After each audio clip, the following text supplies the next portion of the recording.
Assalamualaikum warahmatullahi wabarakatuh. Auzubillah. Ila ridho illahi ta'ala bibarakati suratil Fatihah. Auzubillahi minasyaitonirrajim. Bismillahirrahmanirrahim. Alhamdulillahirabbil alamin arrahmanirrahim maliki yaumiddin. Iyyaka na'budu wa iyyaka nasta'in. Ihdinas siratal mustaqim. Siratal ladzina an'amta 'alaihim ghairil maghdubi 'alaihim waladdallin. Bismillah, alhamdulillah, la haula wala quwata illa billah. Asyhadu alla ilaha illallah wahdahu la syarikalah wa asyhadu anna sayyidina Muhammadan abduhu wa rasuluhu la nabiyya ba'dah. Allahumma ya muqallibal qulub tsabbit qulubana ala dinik. Allahumma ftah qulubana ka futuhil arifin wan nawwir qulubana bihidayatil yakin.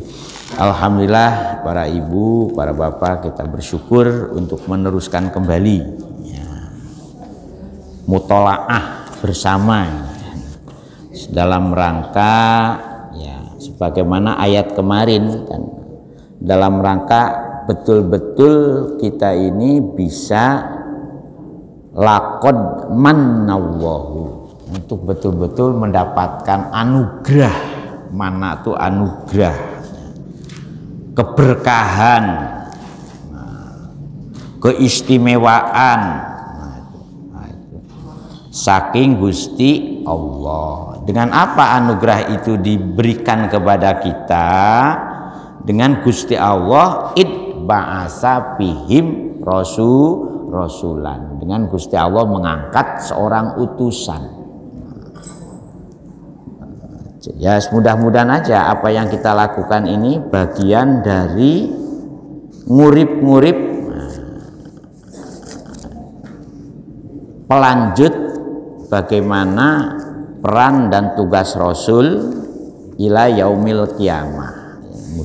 Mudah-mudahan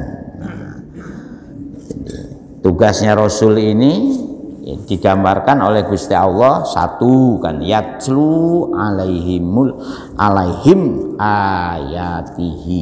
Yatslu saged menjelaskan, membacakan ayat-ayat dawuh-dawuh. Nah di sini kan dawuh-dawuh Gusti Allah. Ya mudah-mudahan apa yang kita lakukan ini tidak keliru, tidak keliru. Hasilnya kalau tidak keluar itu yang mana? Hasilnya itu kita semakin tambah ilmunya, tambah berkahnya, tambah pemahaman keagamaannya, kan itu. Tambah evaluasi perilaku kesehariannya. Nah, pun ngantos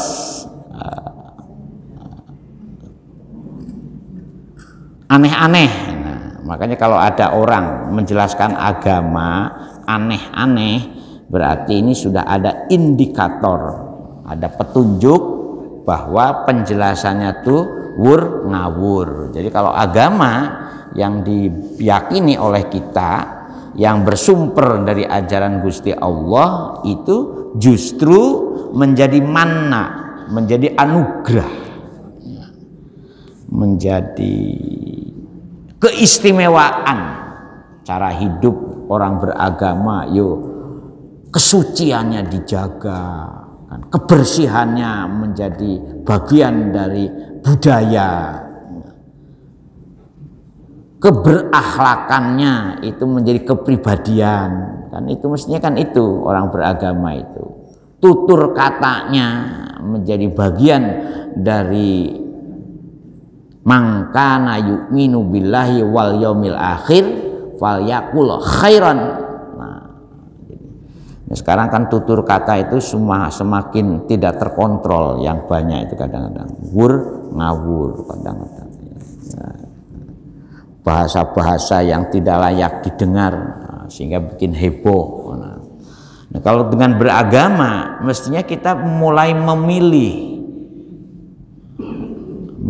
kata, memilih ungkapan, ya, memilih apa namanya pembahasaan itu dipilih itunya. Makanya sampai ada ilmu khusus kan, ilmu tentang perdiksian, diksi itu.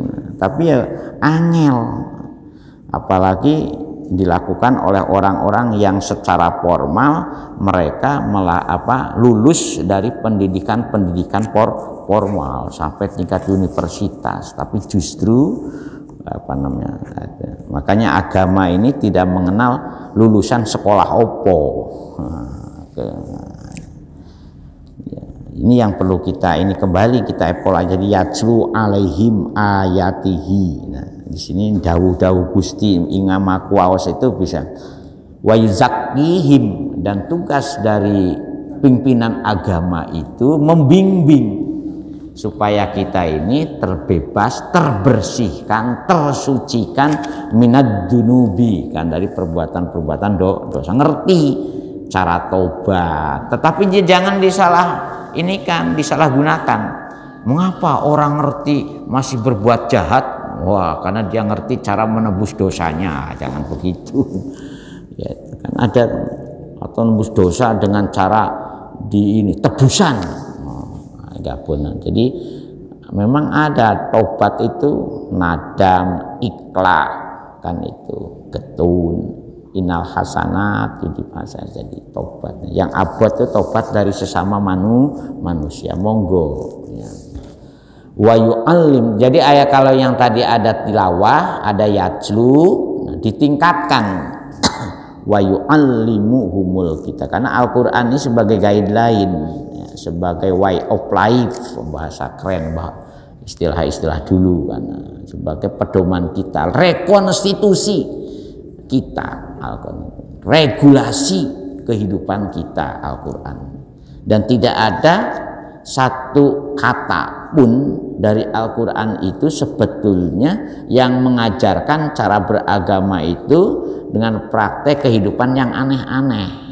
Makanya kalau ada orang, nun sewu, ini perlu kita tegas, ada orang menjelaskan agama kok tidak masuk akal, tidak rasional, atau aneh-aneh, nah ini perlu dicurigai.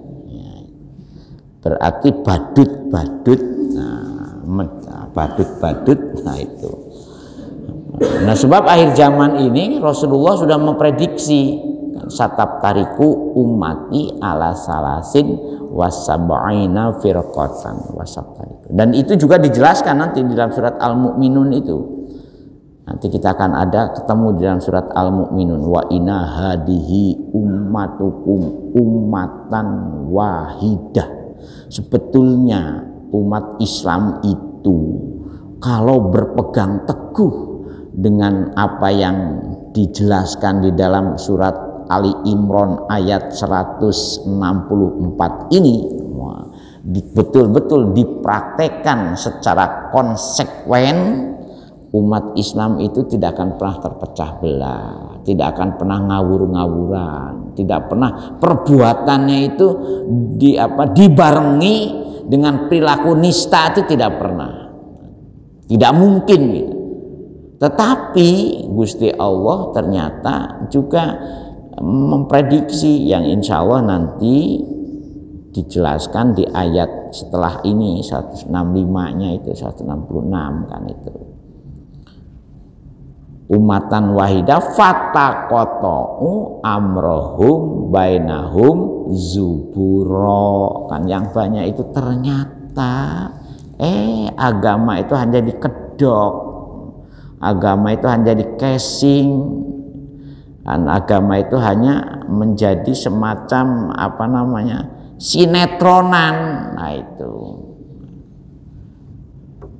bahkan agama itu untuk dijadikan alat pembenar atau amrohum bain zuburo. Oleh karena itu muncul ungkapan-ungkapan kullu hizbim bima ladaihim farihun. Awakmu kalau gak melok kelompokku itu sesat. Wah itu. Awakmu kalau mengatakan itu Gusti Allah sendiri itu sudah memberi warning kepada kita seperti itu kan.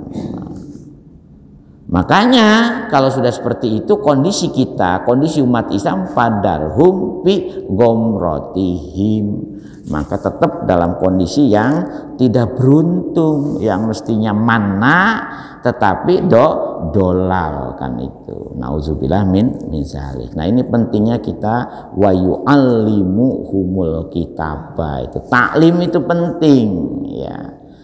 Literasi itu penting ya. Dan tidak boleh sedikit pun kalau menurut hadis Rasul kan kita itu berhenti untuk tidak berada di dalam posisi kun aliman au muta'aliman au sami'an au muhibban wala takun khomisan patahlikan itu. Nah mudah-mudahan ya, di masjid ini kita berupaya. Nah, dan juga kalau keliru-keliru ya saling mengingatkan kita ini. Watawa sobil haqi watawa sobis sober. Nah itu ngoten itu. Nah wa kitab wal hikmata. Nah kata hikmah dalam ayat ini diartikan dengan sunnah, dengan hadis. Jadi Gusti Allah itu ngajari lewat Rasulnya, yaitu Al-Quran dan Sunnah. Al-Quran ini undang-undang dasarnya, nah hadis ini undang-undang organiknya. Kalau bahasa kerennya kan sekarang itu. Al-Quran itu sebagai dasar dari semua. Makanya dalam Al-Quran tidak ada penjelasan praktis kecuali dalam beberapa hal. Contohnya sholat khauf. Itu penjelasannya praktis. Gimana kalau musuh di sebelah sana, kemana kamu menghadap, dan bagaimana cara membagi pasukan sedang bersolatnya. Yang kedua waris. Nah ini, jadi waris itu secara teknis digambarkan dan dijelaskan oleh Gusti Allah dalam Al-Quran itu jelentreh. Siapa kamu? Oh ayah. Berapa kalau ayah ini punya suami, punya istri, berapa bagiannya? Punya anak, berapa bagiannya? Istri, ya, tinggal mati suami, berapa dapat bagiannya? Kan ada 1/4, 1/8. Kalau punya anak perempuan berapa? Anak laki-laki berapa? Kalau anak perempuan dan anak laki berbilangan bagaimana? Jadi ada itunya, ada rumusnya. Nah, rumusnya itu oleh Gusti Allah dijelaskan. Nah itu. Nah, kalau yang dijelaskan secara jelentreh itu justru prakteknya ini paling dan banyak yang membangkang, paling banyak yang sholat khauf, ya mudah-mudahan jangan terjadilah istilah kata perang ini, na'udzubillah min zalik. Makanya jangan sampai perang kata-kata ini menjadi huru hara, jadi pemicu demonstrasi, pemicu. Nauzubillah min zalik. Kalau sudah huru hara itu coba kita lihat tuh di Sudan, kemudian di Afrika Selatan, di Pakistan, itu gara-gara huru hara itu kan hancur-hancuran. Di Afghanistan angel, memperbaiki lagi sulit. Oleh karena itu monggo kita jaga keharmonian ya. Nah, kalau udah harmoni kan enak sebetulnya.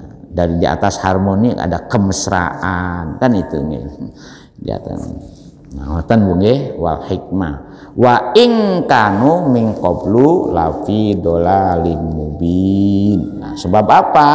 Sebab sebelum kita didatangkan seorang rasul, sebelum kita diberi tuntunan lewat kitab suci yang diajarkan oleh Rasul, kehidupan kita ini lafi dolalim mubin, sungguh kehidupan kita dalam kondisi yang sesat secara nyata, secara terang-terangan. Seperti saya contoh kemarin masalah hubungan biologi saja, sebelum ada syariat nikah dalam Al-Quran, zaman jahiliyah itu sampai ada 6 tipe, 6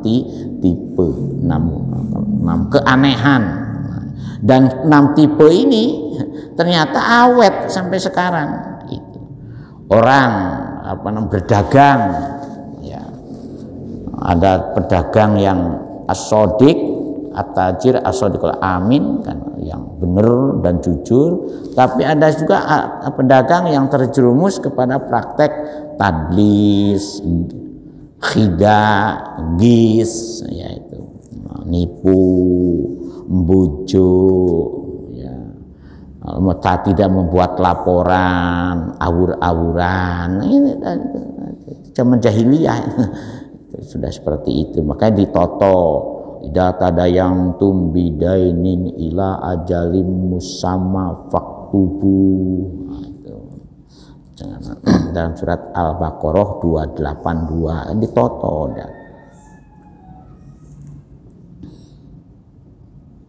Nah, ngoten nggih, monggo kita ini semua ya, kita yakin sama-sama lah Gusti Allah itu sudah membimbing cinta ke kita itu. Jadi dengan Al-Qur'an itu Gusti Allah menunjukkan cintanya kepada orang-orang yang beriman. Sehingga disindir ini, awalamma asobatkum musibatun qad asobtum mislaiha. Ini sindiran, annaha dan seterusnya. Kultum annahaza.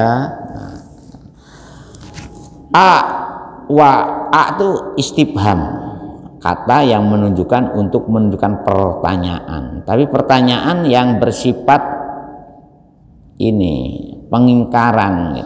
Awalamma asobatkum musibah, apakah onoto tatkalane awakmu kabeh, tatkalamu awakmu kabeh ditimpa, asobatkum itu ditimpa, mikenane ya, mikenani itu menimpa ya kepada kalian semua. Apa yang menimpa? Asobat musibatun. Nah, musibah itu diartikan kondisi yang membuat hati kita ini tidak berbunga-bunga, membuat hati kita ini gelisah, susah, sumpek, nah, kecewa, jengkel. Nah, itu musibah itu.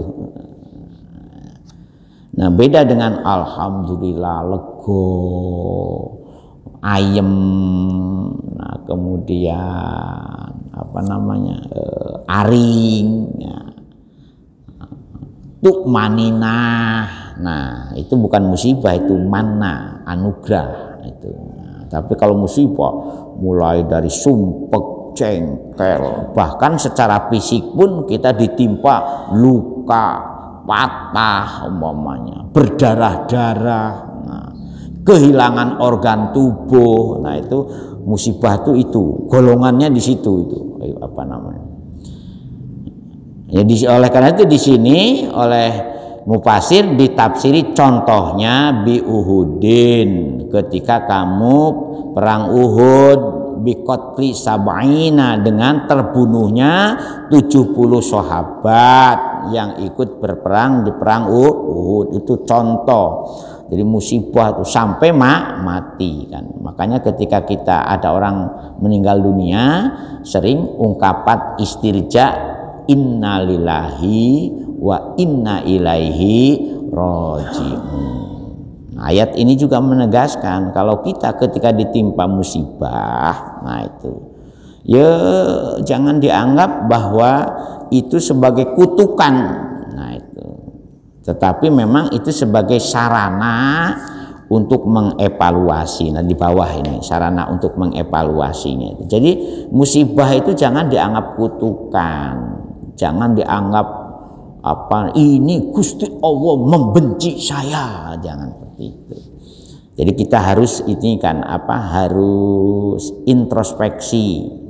Fabi ayyi alai rabbikuma tukadziban. Mungkin karena nikmat Allah yang masih kita dustakan.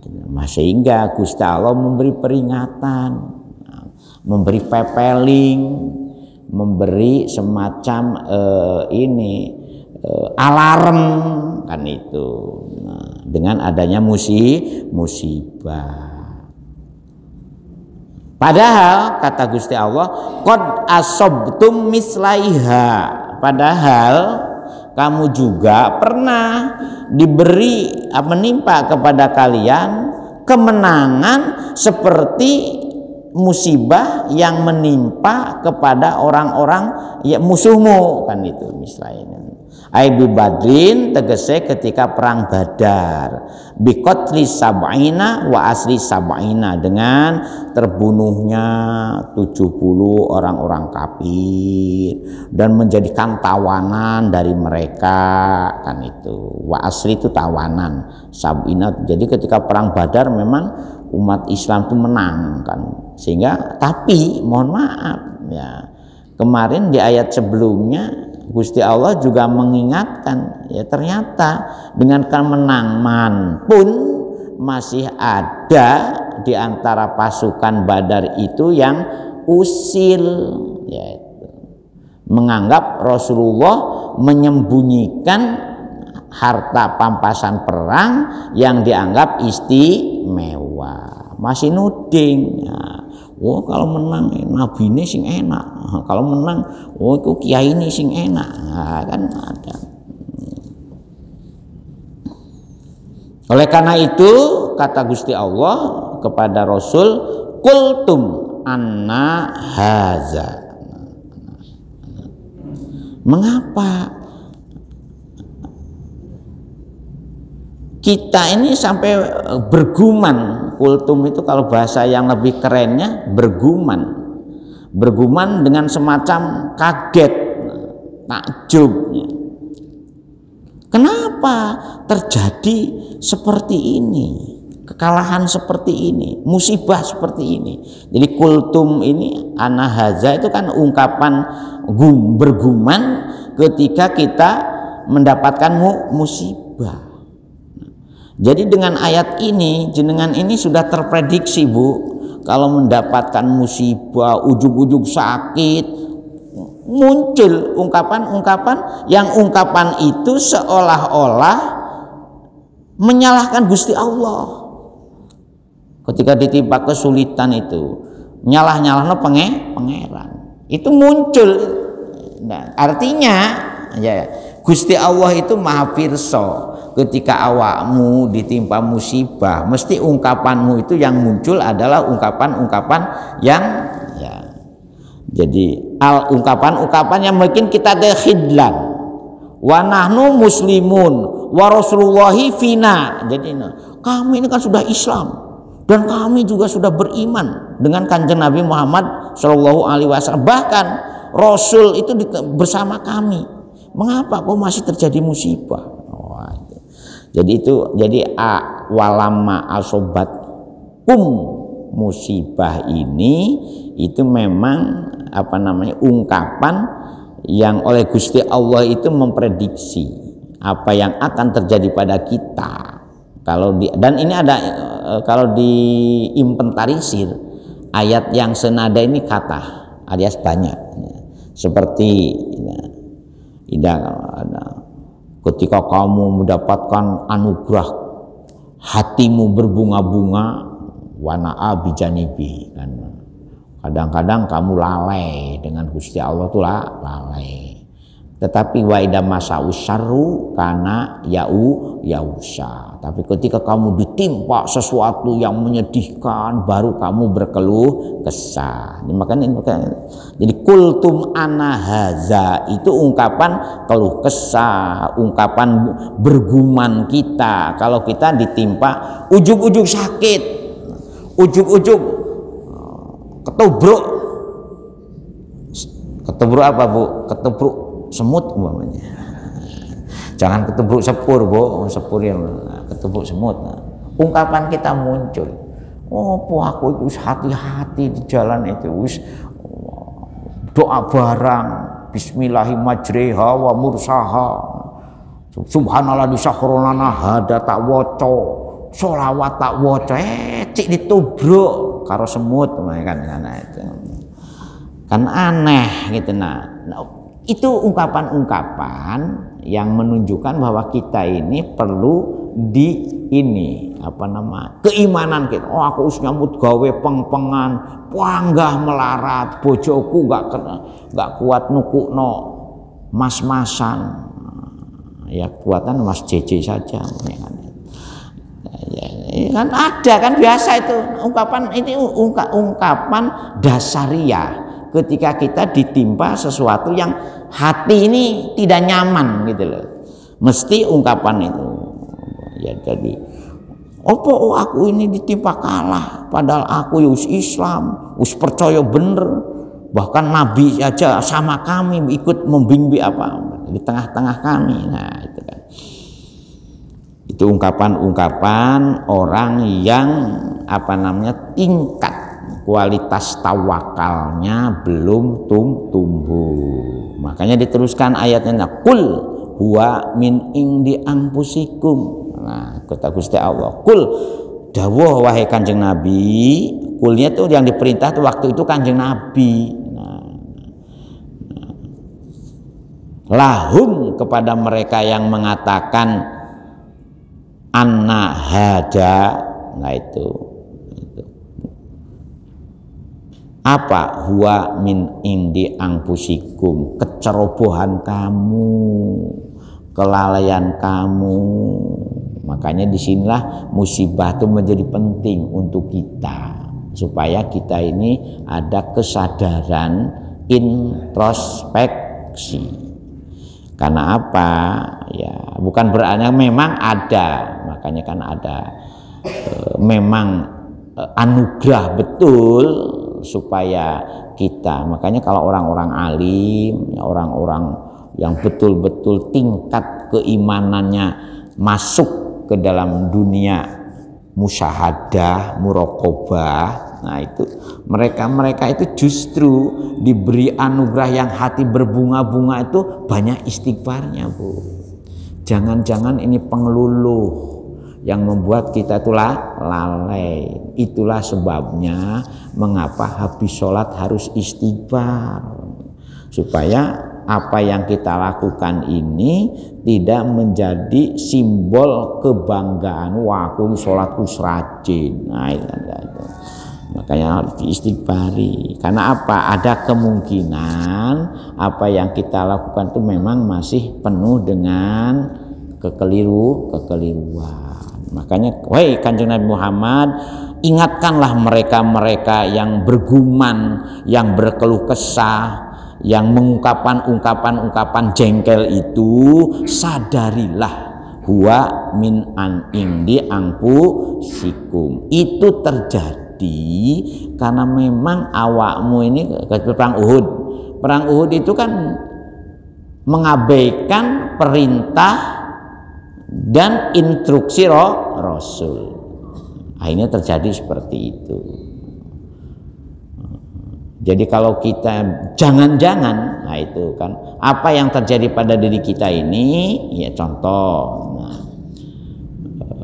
sakit itu mungkin ada dua, ada sakit karena kecerobohan, mestinya usia-usia di atas 50 tuh makan mulai dievaluasi, ya toh.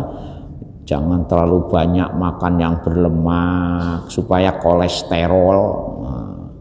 Makan yang sekiranya asam uratnya ini tinggi, jadi ini karbohidratnya jangan terlalu banyak supaya gula darahnya tidak. Jadi ada ininya, ada aneh-aneh. Makanya innal menjadi haqqan. Jadi ketika Rasul menjelaskan pada jasadmu pun ada hak-hak tertentu yang harus kita perhatikan, kan itu. Ini enggak ngelos terus makan duren, sakulit-kulitnya habis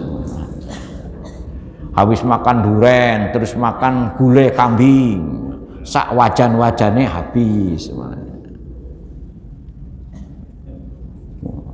Habis makan gulai kambing, sak sate, sak tusuk-tusukannya dimakan, kan itu. Ya, habis itu langsung linglung, kena geletak, kena stroke. Ada itu kan. Makanya perlu dievaluasi di inilah, di titeni. Makan telur asin karena enak sampai sawakul ada. Habis itu asam uratnya tinggi, akhirnya kaki langsung bengkak, jantungnya langsung dibawa ke rumah sakit, ada. Ya, sampean makanya kan walatus ribu kulu wasrobu walatus ribu mangano sing enak-enak, minumo sing enak-enak, tetapi jangan berlebihan, ditakar, ada takarannya. Jangan aji mungpo. Habis itu amruk. Mari amruk pangeran di salah no kan itu. Jadi ada ininya, ada takarannya masing-masing. Likuli syai'in qadra. Segala sesuatu itu ada takarannya, ada kapasitasnya. Gusti Allah sudah menginginkan kepada kita. Nah, ayat ini juga sama, itu mengingatkan. Qul huwa min indi anfusikum. Kenapa? Li'annakum taraktum markaza. Nah, karena kamu ketika perang Uhud itu meninggalkan pos-pos yang sudah dianjurkan oleh Rasul. Oleh karena itu fahudiltum, maka kamu jadilah manusia yang terhinakan, kalah. Makanya mohon maaf, disinilah kita betul namanya tupoksi, tugas pokok dan fungsi itu tuntunan agama Bu. Suami tugasnya apa, istri kewajibannya apa, haknya apa, suami kewajibannya apa, haknya apa, anak-anak kita haknya apa. Nah, dan jangan berlebihan. Kalau sudah berlebihan melampaui hak dan kewajiban, maka muncullah namanya isrof. Kalau sudah isrof itu berbahaya. Makanya pengurus, ketua tanggung jawabnya apa, sekretaris tanggungnya apa, bendahara tanggungnya jawabnya apa. Ada urean tugas itu harus ada, supaya kita saling kontrol kewajiban ngene. Makanya disusunlah namanya teori manajemen. Dengan teori manajemen itu kita dituntut untuk bisa ngelola apapun secara profesional, kan itu. Oleh Gusti Allah nurunkan namanya ilmu manajemen, kan itu. Bikinlah barisan yang kabun, yang bersop-sop tapi betul-betul rapi. Jadi sawu sufufakum fa inna taswata sufu min tamami sholat. Jangan dipahami ketika sholat saja membuat barisan lurus itu. Ketika kita berjamaah, ketika kita berkumpul, kekokohan jamaah itu harus dipertahankan. Makanya kalau jenengan menggoogling ceramahnya Pak Jajir itu yang menjadi penggawanya Masjid Jogokarian, itu banyak mengkritik sholat jamaah di masjid, hanya dipikirkan sholatnya saja, tidak berpikirkan berjamaahnya. Padahal berjamaah itu berorganisasi, berkelompok, berkoloni, berkomunitas. Mau panjenengan suami istri pisah ranjang terus-terusan, kan kacau. Kalau sudah pisah ranjang itu ya pilihannya ya saiki ngene ae Mas, sampean golek meneh, aku ya golek meneh, ngono to ae. Mosok sarumah kok pisah ranjang terus, kan aneh. Jadi ada ininya. Nah, jadi supaya kita, jadi adanya musibah, adanya perang, makanya dalam Al-Qur'an itu perang itu jadi sarana untuk memperbaiki keadaan. Kalau memang sudah brutal-brutalan, sudah ngawur-ngawuran, nah, itu maka muncullah pengadilan instan. Maka perang dalam Islam itu sama dengan pengadilan instan. Jadi kalau manusia sudah idza syaraqas syarib patrukul hadda wa idza syaraqad dhaif, nah, itu kalau memang yang berbuat jahat itu orang-orang yang punya posisi terhormat, hukum diabaikan. Tetapi kalau yang berbuat keliru, berbuat zalim, berbuat jahat itu orang-orang hina, orang-orang kecil, maka hukum ditegakkan sekencang-kencangnya umpamanya itu. Nah, itu sudah indikator akan terjadi namanya konflik horizontal. Kalau konflik horizontal ini tidak dikendalikan, maka yang terjadi akan menjadi perang saudara. Nah, itu yang harus kita hindari. Ya. Walaupun memang perang ini diakui dalam Al-Quran sebagai wujud dari pengadilan instan, tetapi tidak boleh menjadi pelampiasan dendam. Lah itu repotnya di sini. Apakah wujud pelampiasan dendam atau wujud untuk mewujudkan keadilan? Disinilah tuntunan agama itu menjadi landasan utama. Oh, kamu ikut berperang jihad. Nah, ini betul-betul fisabilillah.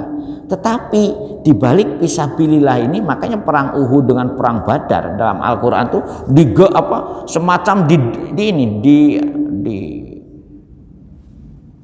ke kita ini dijadikan ini kaca benggolo yang bukan hanya dalam surat Al-Baqarah, dalam surat Al-Ali Imran, hampir semua surat itu ada yang menyisipkan Gusti Allah tentang bagaimana kondisi perang Badar dan bagaimana kondisi perang Uhud. Termasuk ayat ini sebetulnya awalnya itu kaitannya juga dengan bagaimana ketika umat Islam ditimpa kalah, berkeluh kesah macam-macam, saling menyalahkan, saling tuding menuding, kan itu. Kemudian setelah saling menyalahkan, saling tuding menuding, bahkan sampai jotos-jotosan, kan ini. Nah, itu jangan sampai terjadi.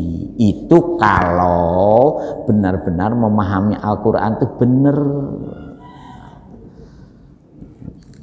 Mosok ceramah yang satu nyilokno ceramah yang lain, yang ini nyilokno ini, si ini dianggap ini, si itu dianggap. Nah, itu kan perlu dievaluasi. Provokasi, dan itu sudah terjadi semenjak Rasul mau wafat. Nah, itu. Makanya Rasul akhirnya membuat pernyataan taraktu fikum amroini. Nah, itu intamasaktu bima. Nah, itu begitu. Itunya kenapa ada hadis itu? Nah, itu karena memang prediksi ya umat Islam akan terjadi hidlal ini ya gitu. Inna wa satna Gusti Allah iku ala kulli syai'in ing atase wiji-wiji qadirun. Nah, ini ingat-ingat ini ayat yang menyatakan inna wa ala kulli syai'in qadir itu lebih 100 ayat di dalam Al-Qur'an itu untuk mengingatkan kita apapun yang terjadi pada kita ini tidak apa-apanya dibandingkan dengan kekuasaan Gusti Allah. Contohnya di sini wa minhu an-nasru. Jadi ketika kita mendapat pertolongan itu bagian dari qadirnya Gusti Allah.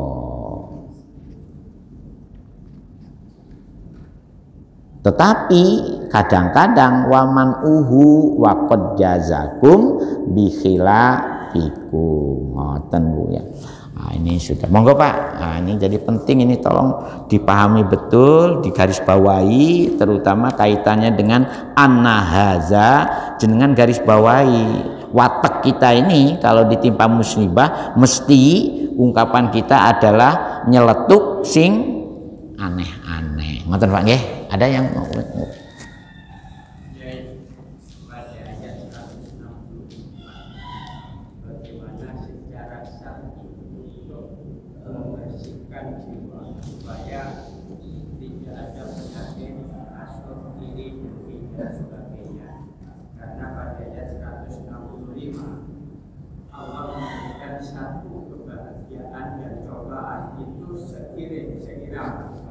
Nah, ini yang butuh waktu, butuh treatment, dan butuh training yang cukup pelik dan spesifik Pak.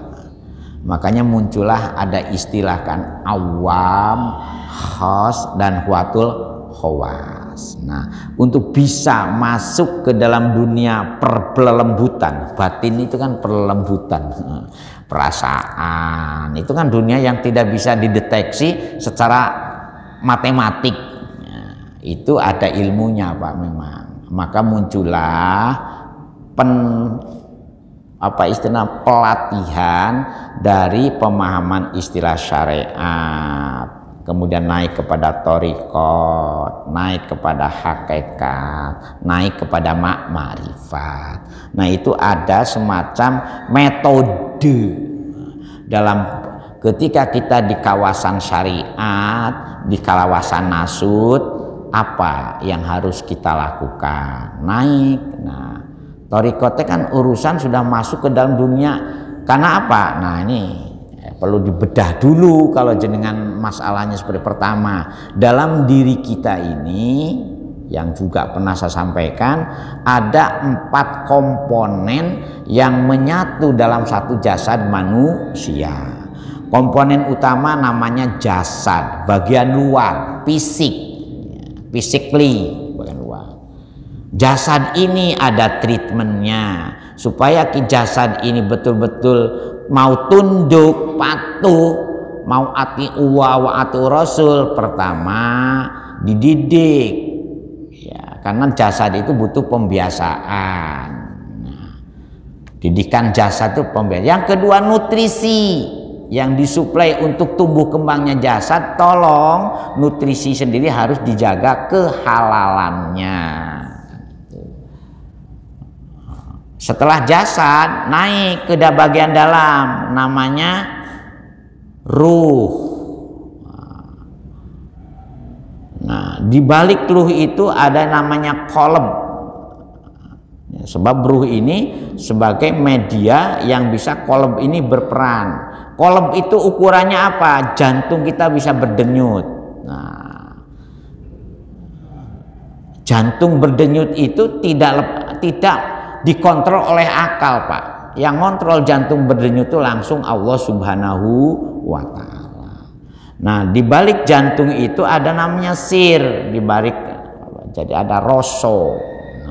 Nah, biasanya kalau jenengan ingin betul bagaimana tazkiyatun nafas, nah Imam Ghazali ada semacam tingkatan-tingkatan.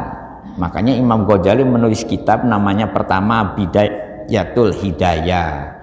Setelah Bidayatul Hidayah beliau menulis apa namanya Minhajul Abidin. Nah, setelah Minhajul Abidin beliau menulis Ihya Ulumuddin. Nah, kalau ingin terapi teknis, praktis, ya monggo kitab-kitab seperti itu kita pelajari. Gak instan, ya ada ininya, ada terapi. Makanya muncullah istilah makom. Artinya makom itu step-step yang harus kita lalui secara konsisten.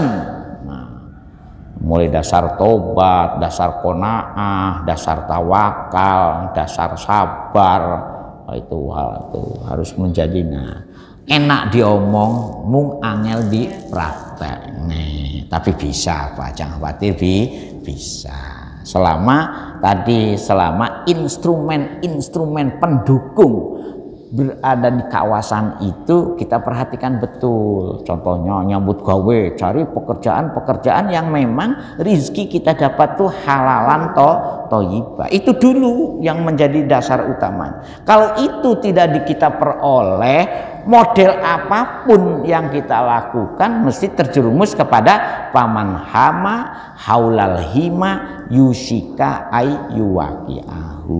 Kalau kita berputar-putar di dalam dunia kotor, maka terjerumus kepada praktek kotor. Itu masalahnya. Disitulah sebetulnya butuh mengapa kita perlu ada namanya imamun adilun, sistem kehidupan yang berstandar. Dowo ceritanya itu Pak. Nah, mudah-mudahan kita semua bisa menjadi pionir-pionir untuk mewujudkan bahwa praktek kehidupan yang watawasaubil marhamah itu betul-betul terjadi di antara kita. Al-Fatihah. Auzubillah. Min hamdan na'imin hamdan syakirin hamdan wa afina amahu mazidah ya rabbana lakal hamd kama yanbaghi li Muhammad sholatan tunjina biha min jami'il ahwali wal afat wa taqdila biha jami'al hajat wa tutahhiruna biha min jami'is sayyi'at wa tansaqu min jami'il ya muqallibal qulub sabbit qulubana ala dinik Allahumma ftah qulubana kaputuhil arifin wan nawwir qulubana bihidayat ahlana wa auladana wa talamidana min ahlil ilmi wa ahlil khair wa la taj'al min ahli wadir rabbana zalamna anfusana wa illam taghfir rabbana atina fid dunya hasanah wa fil akhirati hasanah wa qina azabannar wa qina azabannar subhana rabbika rabbil izzati amma yasifun wa salamun alal mursalin walhamdulillahi sekurang dan selebihnya pangapunten ihdinas siratal mustaqim. Assalamualaikum warahmatullahi wabarakatuh. Astaghfirullah rabbal baraya